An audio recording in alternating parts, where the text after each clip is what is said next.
premiere of the series here in Mumbai. One of only 4 global premieres happening alongside Los Angeles, Mexico City, and London here in Amchi, Mumbai. So that's exciting, right? And in the audience today, we have guests and media from Australia, Japan, Thailand, Indonesia, and India. So can we have a round of applause for everybody?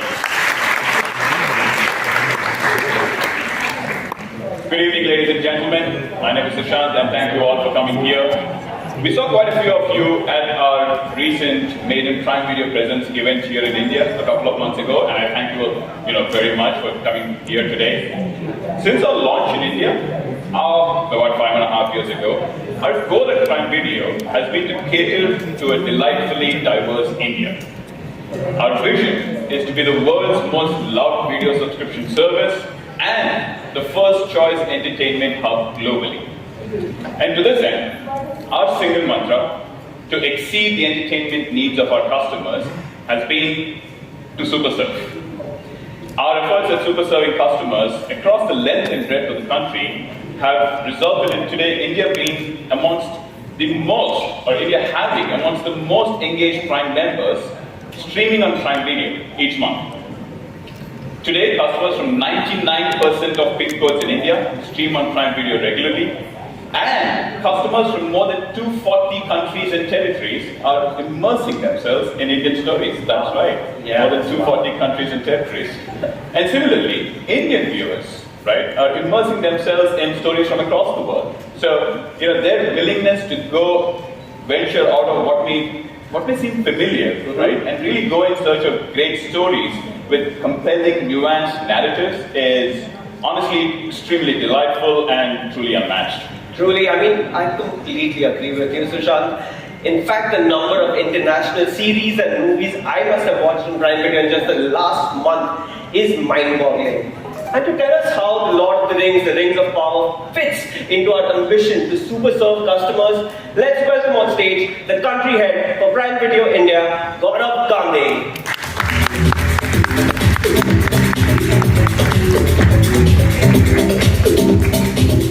Thank you, Sushant Xerxes. Good evening, everyone. It's an absolute pleasure to have you all with us here today. But before we proceed, I'd like to call on stage Albert Chang, Amazon Studio CEO. A very warm welcome to him.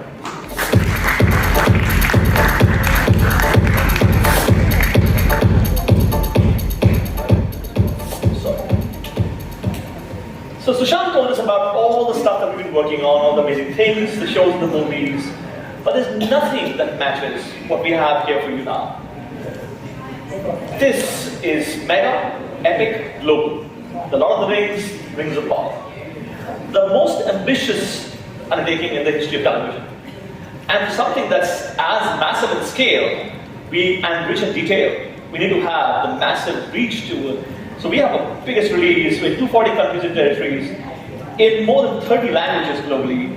And in India, we have the show available to us in English, Hindi, Tamil, Telugu, Kannada, and Malayalam. So you can immerse yourself in the stories and the world of elves, dwarves, half-orcs, humans, and Numenoreans.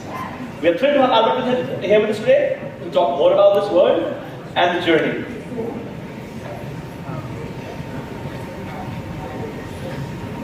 Albert, first of all, we've been talking about you coming to India for a while. So, and we missed you in April.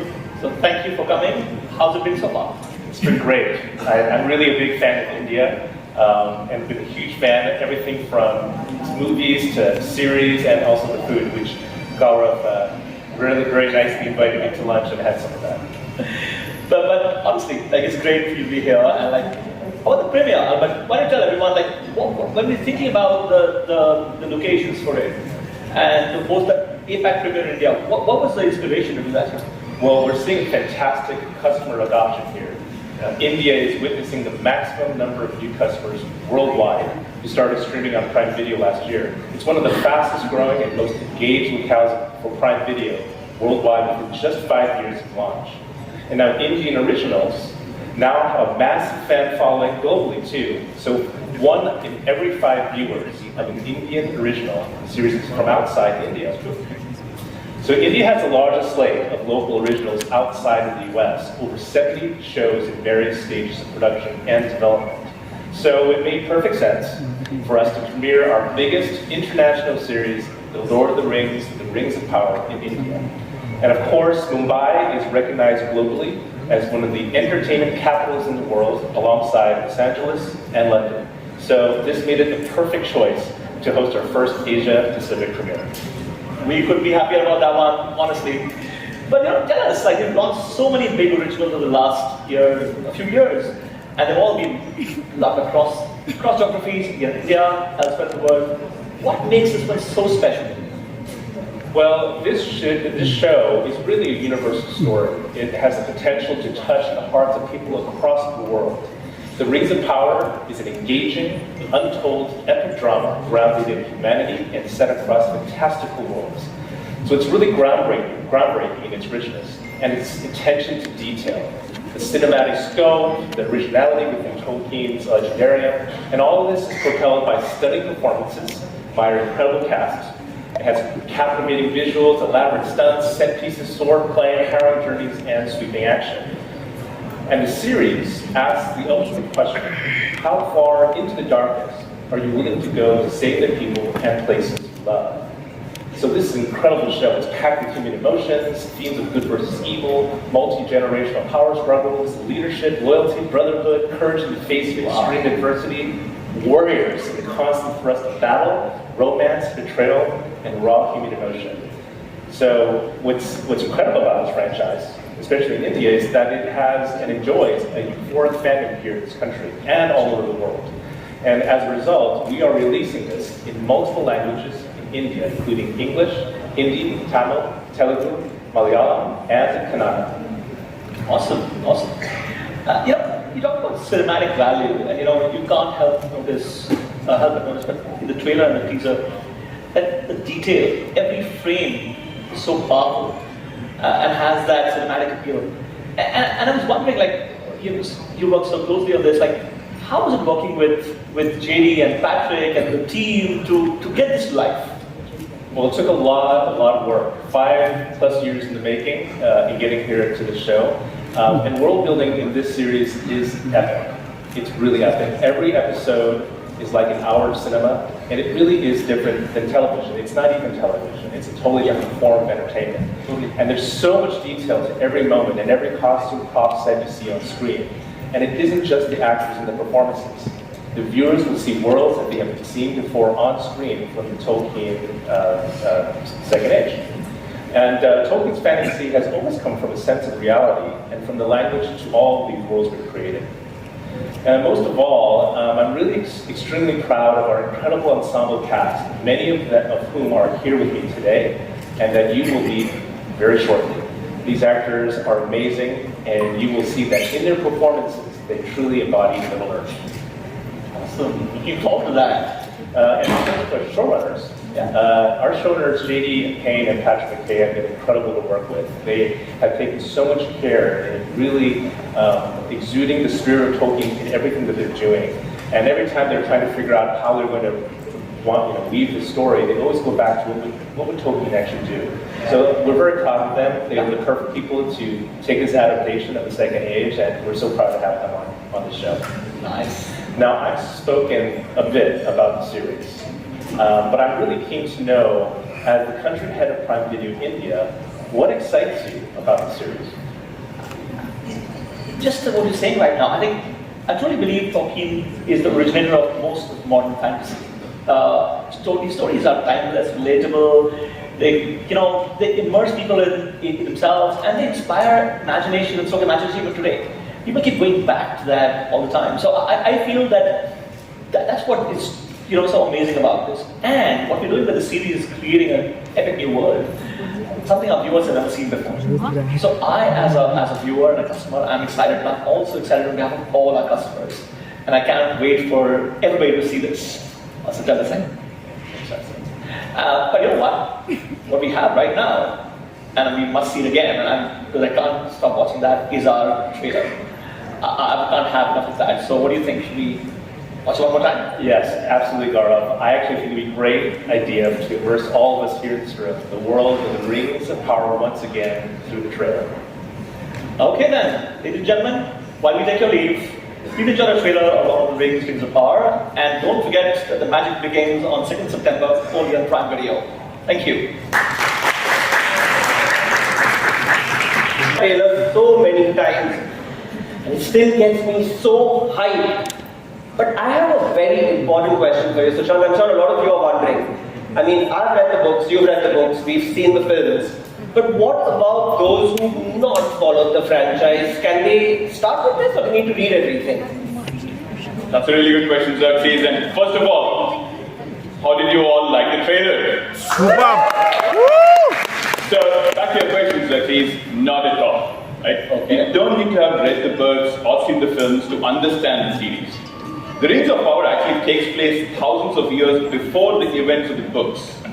And if you're new to the world of Tolkien, I would actually think this is a great jumping off point into the world of Tolkien. Right? Our hope is that the audience will watch the series and then discover the books and will want to go deeper into the world of Tolkien. And if, like me, you are a fan of the Lord of the Rings, you will see characters and worlds that are familiar but different. Given the series precedes the books by thousands of years, you will follow their origin story really to start at the beginning in a manner of speaking. And you will see iconic characters, references, and places throughout the legendarium that you would have heard of. And you will actually see it come to life, and in many ways, come to life visually, perhaps for the first time ever. Wow. I mean, that's amazing, right? And while we get new fans to the franchise of the Lord of the Rings, we get to become even bigger fans, right? Absolutely, Xerxes. In fact, we have some friends of Prime Video backstage who are also huge fans and who really wanted to be a part of the event today. So much so that I must tell you all that they did not want me to introduce the cast because they wanted to do it. So, should we bring them on? I mean, I'm excited. Let's find out who these super fans are. Alright. To introduce our first guest, she is one of the biggest superstars in India, apart from obviously being a huge fan of the Lord of the Rings. Ladies and gentlemen, please put your hands together for Tamanna Bhatia.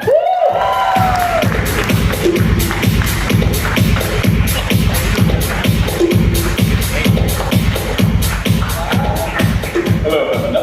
So glad you're here with us today. All right. The only way to describe our next guest is super. A superstar, a super dancer, a superhero, and also a massive fan of the Lord of the Rings. All right, ladies and gentlemen, please put your hands together and welcome on stage Hritik Roshan.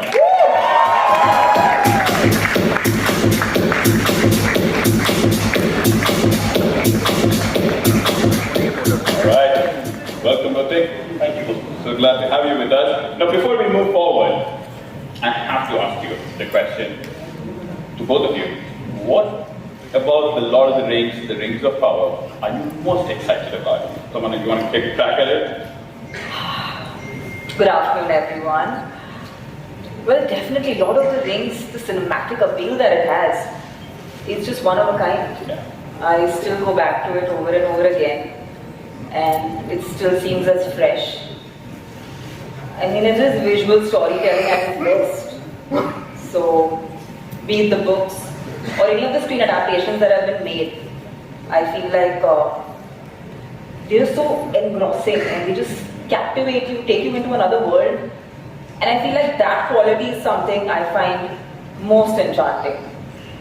Now that we've seen the teaser, the trailer, the preview, I really can't wait. I think it is stunning. As an audience, I'm just waiting, and I think it's going to be amazing. Awesome. Hritik, what excites you the most? Oh, I think the trailer speaks for itself. Fantastic. This is the kind of stuff that I aspire for. It does something in my cells. It's visual extravaganza with great content. And I'm just excited and thrilled that I'm going to be able to watch the Middle Ages on Prime Video on 2nd September. I also have a little tale to tell, Okay. right, if I may. Please. There's a little connection between me and the Lord of the Rings that I don't think anybody knows. And I recall this morning. So one random day back in 2004, my dad put on the Lord of the Rings part 1, saw the film, couldn't stop, saw part 2, couldn't stop, saw part 3. And then he gave me a call, and he was just talking about the way they use this one great, incredible idea, and then progressed and had this progression which was so incredible. And why can't we do that? So I said, okay, yeah, what are you talking about? And he said, why can't we take Koimilya, which is one of our previous films, and have a progression and build on that? And that was the birth of Krish.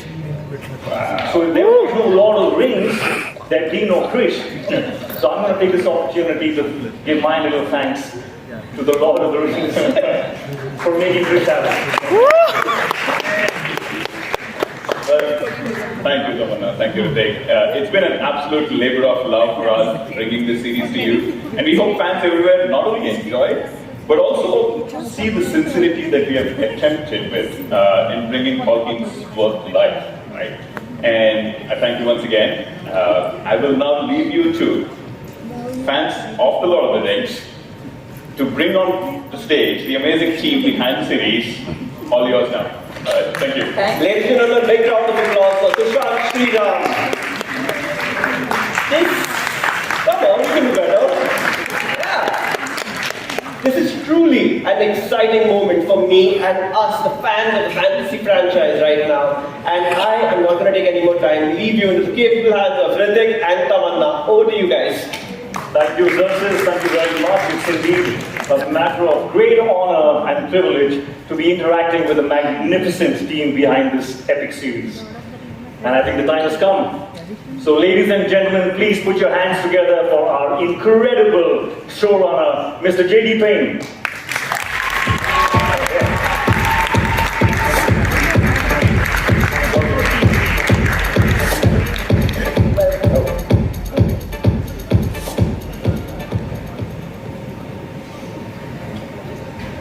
Hritik, Tamanna, thank you. Thank you both. Thank you. Welcome to India, Mr. Payne. Thank you so much for being here. We're so excited and delighted that you are here. Thank you very much. It's wonderful to be in India, and I feel like I had a very warm welcome. I had a few minutes to wander the streets, and like 2 minutes after I got out of my car, a holy man walked up to me and put a dot on my forehead and tied a bracelet around me and gave me a blessing. So, I instantly felt blessed and welcomed in your country. So thank you. That says that all is going to be a huge success now. That's how it works.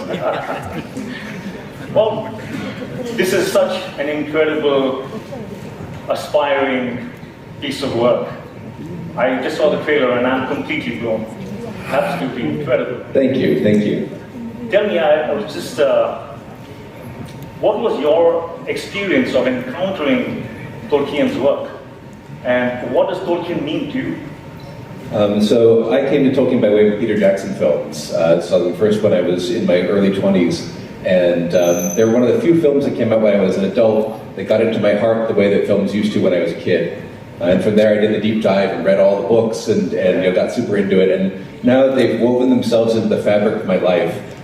Very rare does a day go by that I don't reference something happening in my life by way of Lord of the Rings, saying I feel like Frodo carrying the ring today, or when weddings or funerals come along, Tolkien quotes always make their way into my toasts or eulogies. So Tolkien is just part of my soul. I can see the passion, and it shows in your work. And you have an incredible cast here. Oh, they're absolutely amazing. Yeah, I'm really excited to meet them. I've always believed that casting is one of the most difficult aspects of filmmaking.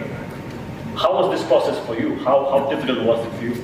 Well, so we knew we had to get this right. The story we're telling is an amazing story. It's Tolkien's untold story of the Second Age. So we're telling the story of the forging of the Rings of Power, the rise of the Dark Lord Sauron, the fall of Numenor, and finally the last alliance of elves and men. And so to be able to bring that really to life we knew we needed a cast that was really special. And so we had really two criteria for our cast. And one, they had to be amazing performers, but two, they had to have Middle-earth in them. You had to look in their eyes and feel like they could have stepped out of a magical portal and been from Middle-earth transported to our world. And so we auditioned hundreds and hundreds of people for every single role and found 22 needles in 22 haystacks. That's incredible. How long was the process? Quite a long time. I mean, it took basically a year to find, our entire cast. That's incredible, absolutely incredible. And is this the first time that you're working with Amazon Studios? Yes. What was that experience like? Amazing. So Amazon decided that they wanted to put on this enormous adaptation of Tolkien, and they had a huge ambition, and our ambition matched their appetite for what they wanted to do. They went out and got the rights to it, and then they basically said it's a wide open field, and so they opened it up to Hollywood to say, like, who has an idea for how they'd like to take this material and tell a story. And my partner and I came in and pitched a way in, and they got excited about it, and since then they have been incredibly supportive. They've given every resource necessary to realize Tolkien's imagination on the grandest scale possible. Wow, that's incredible. They're amazing. We've been very, very, very fortunate. I'm so glad you had a great experience. I mean, it was a fantastic experience. And I've worked with every studio in town in Hollywood, and Amazon has been amazingly supportive. I have one last question. How many days did it take you to shoot? Oh gosh, it was well. So we had COVID that was in the middle of it. So we shot 20 some odd days, and then COVID interrupted us, and we were on hiatus for about 6 months. And then so it depends on how you count. First unit days, second unit days, stunt days, VFX days, but something like 300-ish. 300-ish. And so a gargantuan schedule. I'd say that's inspiring. Guys, can you imagine my state as to how badly I'm fangirling right now? Like, JD Payne,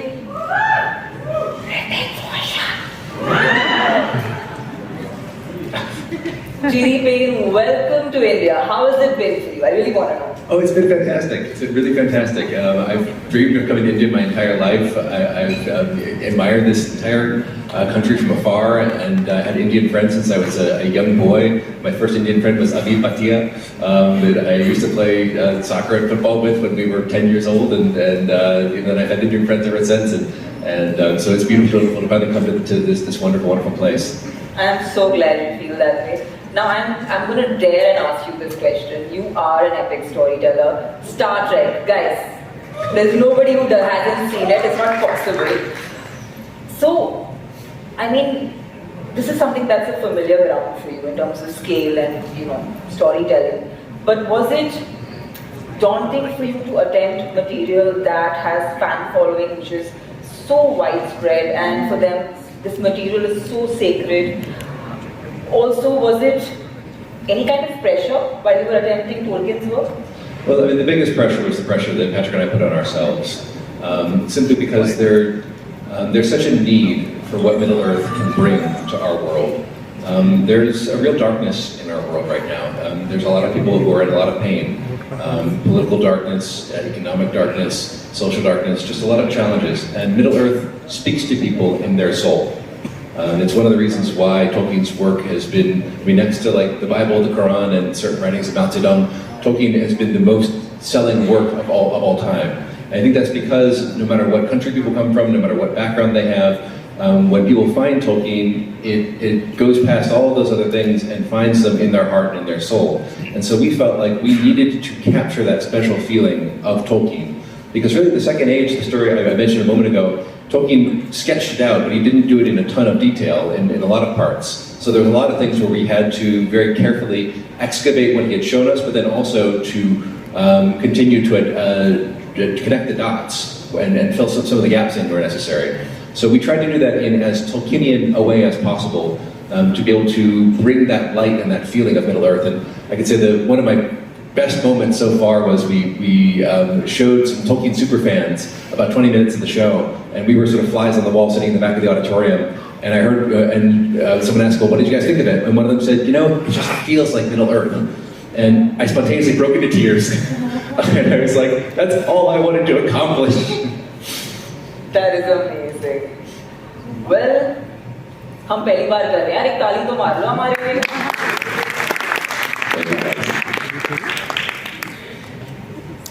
yeah, I think it's been so nice, knowing these things from you. But I really want to meet the cast. Yeah, totally excited to bring them out. Yeah, I'd have to introduce them.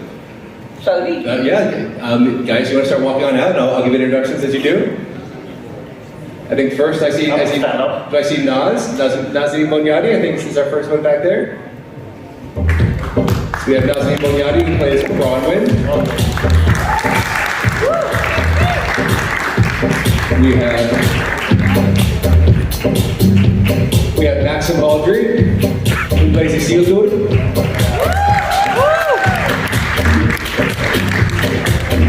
We have Markella Kavanaugh who plays Eleanor Nori Brandyfoot. We have Lloyd Owen who plays Elendil.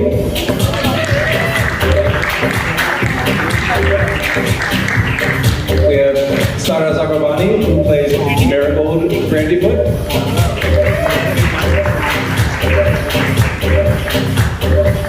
And we have Charlie Edwards who plays Celebrimbor.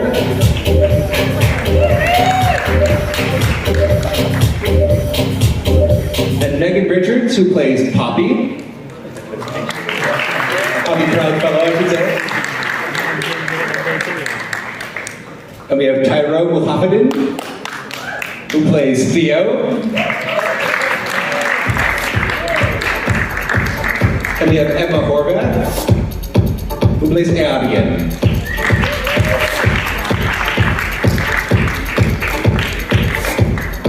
And Rob Aramayo who plays Elrond Penedil.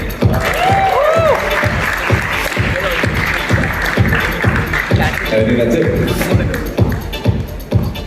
Everyone, one more welcome for our entire Lord of the Rings cast. Good to have you guys here. And all the best. Good luck for this. It looks incredible. Robert, I have a question for you. You're playing one of the most famous Elven characters, Elrond. What does the Elrond mean to you? And how do we meet Elrond in the Middle Age in these series? Yeah, well, it's the second age, so he's much younger than the trilogy or anything like that. He's half elven, which is a sort of unique thing in the elven world. He's young, he's ambitious, he's serving his king, and yeah, curious about different cultures and stuff. Was it fun? Very fun. Very Was it hard? Very hard, yeah. Then it was fun. Nazanin, can I ask you a question? Yes, please. So you play Bronwyn of the Southlands. Yes. And she's a healer. So what we've seen in the trailer is she's extremely powerful, yet she's nurturing. So from where did you draw the strength to play a character this magnanimous? Thank you for the question. It's so good to be back in India. And thank you for your warm welcome and hospitality. I love playing Bronwyn because she's so multifaceted. She's, as you said, a healer, a single mother to a rebellious teenage son played by Tyrone, in a forbidden romance with an elf Arondir who is tasked with watching over the Southlanders. I play a Southlander who historically her ancestors chose the wrong side. They chose evil over good, and she's trying very hard to redeem them. What I love about her is that she is very resilient and strong, as you said, as well as nurturing. And I was going to be a doctor before I started acting. I have a degree in biology, so that side of her, the healing side, resonates with me. But also her determination to redeem her people and to liberate them from the forces of evil of their past, the shackles of their past, really resonates with me as an activist, because I'm a long-time activist for my homeland, Iran, human rights activist. And women in Iran and in many places in the world are the forefront of the move towards democracy, freedom, and human rights. And so that's where I drew inspiration. That's amazing. That's amazing. And I just say, I have seen your work, and I think you're an incredible actor. And thank you for all the wonderful things that you're doing and standing for. Thank you very much. Excellent. Tyro, my man, How's it going? You play Theo, right? Yes. And you're the youngest of them all. Looks like it, yeah. What was it like? What's the experience, man?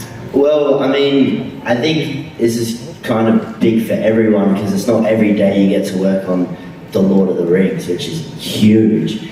But, you know, thank you to JD for entrusting me with the role, given my inexperience, I guess you could say. But, no, I think the whole cast has been really supportive and, you know, have really taken me under their wing, especially Naz. You know, I was very nervous and anxious. I came from working on sets with like 5 people as the crew, so hundreds. And, you know, it was very overwhelming, but, you know, with JA and, you know, Wayne and Charlotte and Naz, Ismail, Ian, everyone that I worked with just made me feel so comfortable and helped me do my job, which is ultimately the most important thing. And yeah, I went from Perth to Mumbai in front of all these beautiful people, and I'm here. And yeah, how's it going, everyone? Yeah, I'm truly blessed. That's amazing, man. You almost look in character. I like it. I like the style. Thank you. It's a Middle Earth orange. It's Middle Earth orange. And Charles, hi. Yes, hi. Seen your work, big fan. Thank you, Bert. Everyone knows the famous Elven characters, Galadriel and Elrond. But I believe there is no story without you. Do you agree?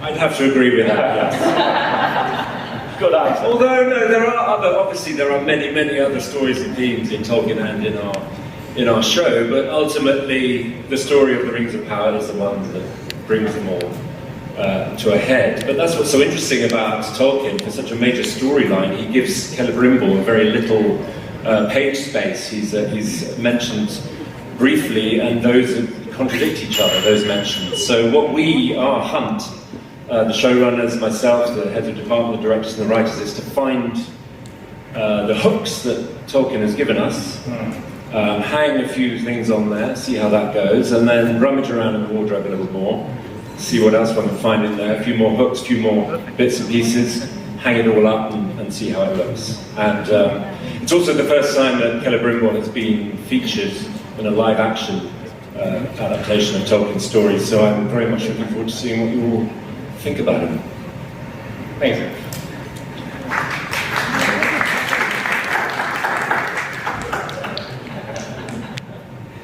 Lloyd, I'd really like to ask you, you're playing Elendil. I am. The father to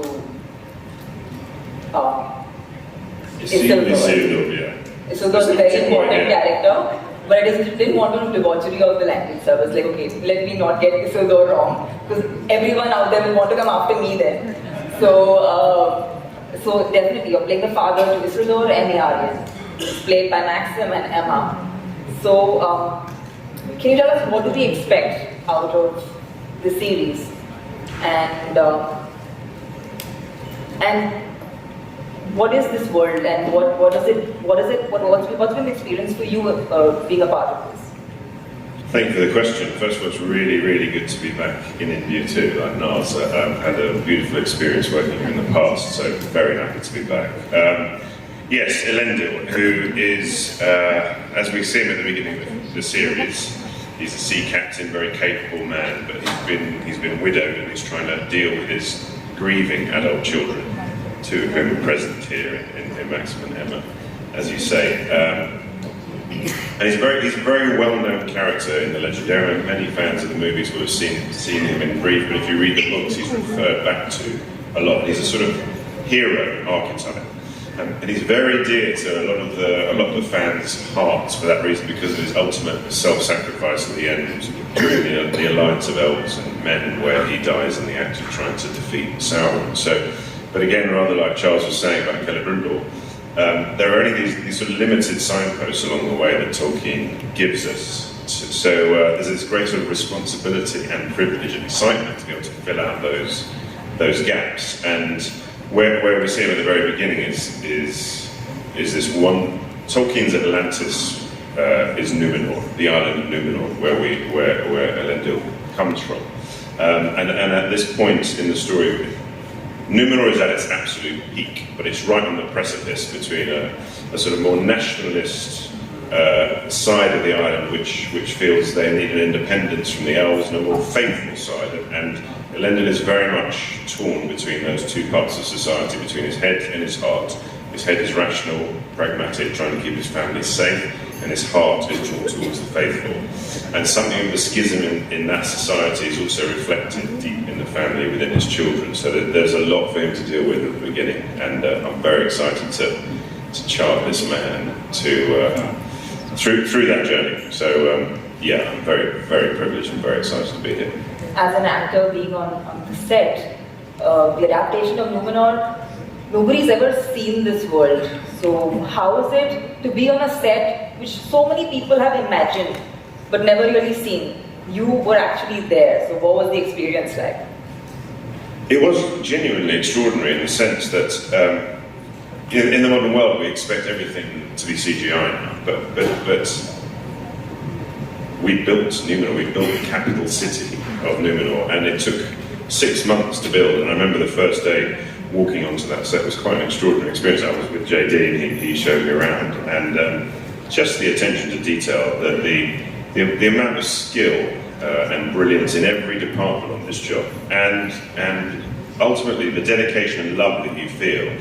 So they built the city from the ground up, and you can feel the history and how architecture changed over centuries, where loyalties lie, and the changing face of the landscape around it. Because that was I think my second day on set was filming a sequence on the beach with Galadriel as we're riding our horses. And again, it was with JD, and we realised that this is the first time that we'd seen the geography of Numenor, the physical geography of Numenor. And that was another beautiful moment to think, wow, I'm actually the first person to be part of that. So that was super exciting. And there's one member of our security team, Amazon, who walked us back while we were in Comic-Con, walked us back to the hotel, and she said, I've been told not to talk to the actors and geek out about Lord of the Rings. It's like, come on, geek out, let's see what you've got. But she'd said both her parents were fans of Lord of the Rings. She'd read it, she'd read the Silmarillion, she'd watched the movies, and she said, and when she saw Numenor on screen for the first time, she'd seen the first episodes, she said she just burst into tears. And I took that as a really, really good sign that oftentimes when we read the books, our imagination is really powerful, but somehow this exceeded her expectations, or should I say enhanced her expectations of what Numenor was. So I was really, really pleased with that. That's really amazing. All I'm thinking is I wish I had that voice. I know, it's a great voice, isn't it? It's a little deeper after the aeroplane flight. Lloyd, the thing is, most of the times I sound like you. So I have a hard time sounding like me. Maxim, Isildur, huh? Yes. How does it feel? Because this is a character that everyone is waiting to watch, and it has fans all over the world. So, where does this arrive in the series? Well, he's a sailor on a kind of cusp of adulthood when we first meet him, and there's an emptiness and a void in him. And I guess he doesn't really want to fit into societal expectations. He doesn't want to really be like his father in a way, but then there's a pressure to also children. So you kind of meet him deliberating and yearning for something else that potentially is not in Numenor, not on the island. Nice. Emma, I have a question to ask you. Do you want to say something? Are you sure you don't want to say it? Absolutely sure. Just checking. I was just thinking he could do well in Hindi films. Actually, he does have a very Indian face. Yeah. I know I'll take that. Would you do a film in which you cast the three of us? The three of us? Yeah, why not? Yeah, well, if you liked it. Anyone interested? Make us out there, in case anyone's listening to us. Between seasons, see no evil, hear no evil. Emma, your character, hi. How is Mumbai treating you? Please tell me. It's awesome. I'm so happy to be here. I've never even been to Asia, so this is, wow. Continental and country-wise, I'm like, wow, totally new. And when did you come in, if I may ask? Sorry? When did you reach here, if I may ask? 3 a.m. this morning. And she looks so stunning. Guys, All of you big guys, round of that's applause for just incredible. that absolute beauty. Emma, you're playing Alien. Yes. And that's a beautiful name. Yeah, I love it. Do you love it? Yeah, I think it sounds very magical. It means sea maiden. Sea maiden. Nice. Oh, that's beautiful. I was about to ask you, what does it mean? About the name, yeah. But does this have any significance with, is it relevant in any way to the islands of Numenor, or is there any significance as to how that's a part of how you created the character? Yes, Numenor is a very nautical society, and so it's very apt that she's named after the sea. Isildur means servant of the moon, and Anarion, the middle child, is a reference to the sun. So her siblings, their names reference sort of celestial and heavenly bodies, and her name is quite grounded, which is very apt because the schism that Lloyd was mentioning that's occurring on the island is also starting to take shape within the family. She's immensely proud of her people and the island and the beauty that they've created and the society that they've created. And she's quite frustrated with both of her brothers who have these sort of romantic ideas of the past and spend a lot of time sort of looking up, and she's very much looking down at the beauty that her people have created. So yeah, I think her name is very appropriate. It's a beautiful name indeed. And Markella, hi again. You play Nori, the Harfoot. Am I saying that right? Harfoot. Yes, you are. It wasn't working before. Yes, I do. I play Harfoot. Harfoot. What is a Harfoot? A Harfoot, they're a migratory group. They're a community, and they have big feet and ears, and they have a lot of heart and joy, and stick together in the face of adversity, and they're constantly looking over their shoulders, but they're optimists as well, despite having to be survivors. Is there anything specific that makes them special to you? I think that they don't see their vulnerability as a weakness. I think that they're able to I like that. to recognize how it can be a strength, and actually by opening up to people, to the rest of the community and to their loved ones, they can hopefully find a better life for themselves and find themselves a home. Right. And Megan, you, hi Megan. Hello. You play Poppy, who is best friends with Nori. Right. And what can we expect out of this friendship? Poppy and Nori's friendship, they are very much the yin to each other's yang. Poppy is sort of the more cautious out of the two of them, and I think it's safe to say Nori is the more adventurous of the two of them. So that already tells you quite a lot. But Poppy sticks by Nori's side throughout the series, and that is sort of like an ongoing theme, I think. But she does that because she finds it important. She has such a love and loyalty for her friend. And she finds it, Markella's already mentioned the community, and in the community they have a very specific set of rules. And they're very important in order to ensure everybody's safety. And Poppy really believes in those. And so the reason that she follows Nori is for protection. She believes that that's the best way to protect everybody, community included. So they get up to a lot of adventure and a lot of mischief. A lot of fun. Sorry. Did y'all know each other before No, we didn't. We met on the day. We met like a couple of weeks before it started. But it was really nice because we got to sort of hang out and call it work.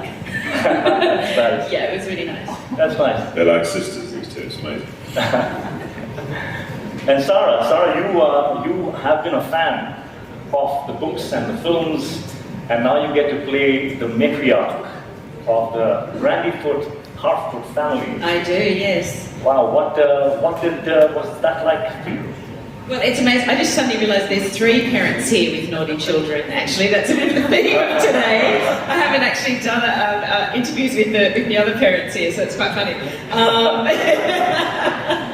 As a fan of fantasy, it was obviously incredible, but I don't think you needed to be a fan of fantasy to realise that this is an absolute dream job. I mean, first of all, this incredible cast that I get to work with and that I get to now travel around the world with and come to an amazing country like India, where I haven't been before, is just a joy. So, lover of fantasy or not, it's been one of the best jobs of my career.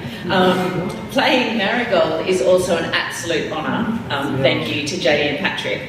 Being a parent to this beautiful actress here, Michaela Tamanna, and a surrogate mum to Megan Richards, and having so much fun on set. The Harfoots, as Michaela was saying, you know, they've been through a lot, but they have a lot of joy and laughter and love, and that's what it was like being on set. We just had such an incredible time working together. And I'm quite stunned that I'm sitting here with them all now, able to talk about it to the world. It's just such a privilege. Well, I have to say, the joy and the love, it shows. It's showing on all your faces. This is going to be a great one, guys.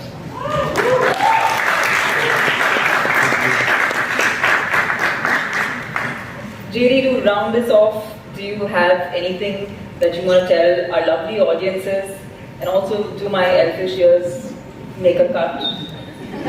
They're wonderful. I mean, you would actually have to cut them a little bit to help them make the cut, but but they're close. They're close. Let's talk.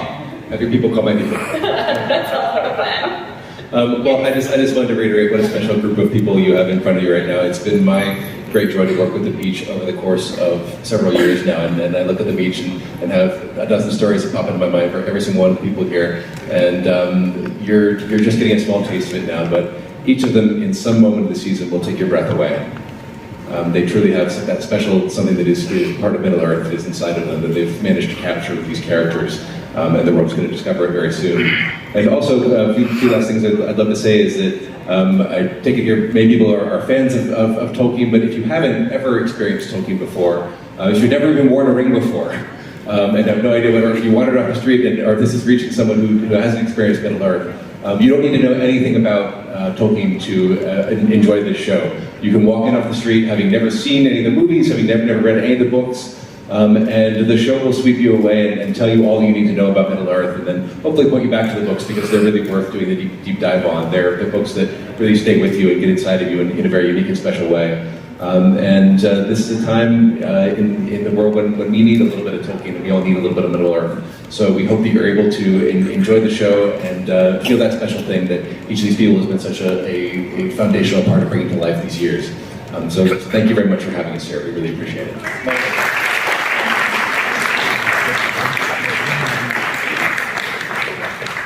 I have to say this to JD, to the entire cast and crew, that this is something that I personally believe in, that cinema, in any language, anywhere in the world, the moment it is based on human emotions, basic human emotions, it always cuts through all. There's no language needed, there's no country needed, and I feel like that faith that I have in the cinema that I want to do has been reaffirmed by Rings of Power. So thank you all for coming here and being a part of this press conference. We're so excited for this and we can't wait to see the series. Thank you so much, Tamanna. Thank you, Hritik.